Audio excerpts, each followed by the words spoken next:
بسم اللہ الرحمن الرحیم۔ السلام علیکم ورحمۃ اللہ وبرکاتہ۔ امت کے بدترین لوگ کون سے ہیں؟ رسول اللہ صلی اللہ علیہ وآلہ وسلم نے ارشاد فرمایا کہ عنقریب میری امت میں ایسے لوگ ہوں گے جو مختلف اقسام کے کھانے اور مختلف اقسام کے مشروبات پئیں گے اور رنگ رنگیلے کپڑے پہنیں گے، مگر بلا اختیار گفتگو کریں گے۔ یہی لوگ میری امت کے بدترین لوگ ہیں۔ آج کل ہمارے معاشرے میں یہ عام ہو چکا ہے کہ ہم فحاشی کو ادب کے دائرے میں لا رہے ہیں اور ان کو نئے نام دے رہے ہیں۔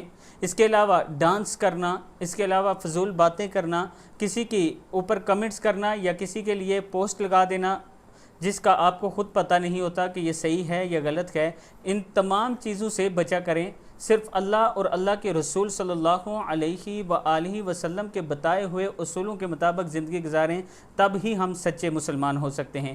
اس حدیث کے حوالہ جات یہ نیچے موجود ہیں، آپ دیکھ سکتے ہیں۔ اس کے ساتھ میں اپنے دوستوں سے گزارش کروں گا کہ ایک یتیم بچے کا گھر بنا رہا ہوں جس کا گھر گرا ہوا ہے۔ اگر آپ دوست اس میں تعاون کرنا چاہیں تو یہ میرا واٹس ایپ نمبر ایزی پیسہ اور جائز کیش اس میں موجود ہے، آپ کر سکتے ہیں۔ السلام علیکم ورحمۃ اللہ وبرکاتہ۔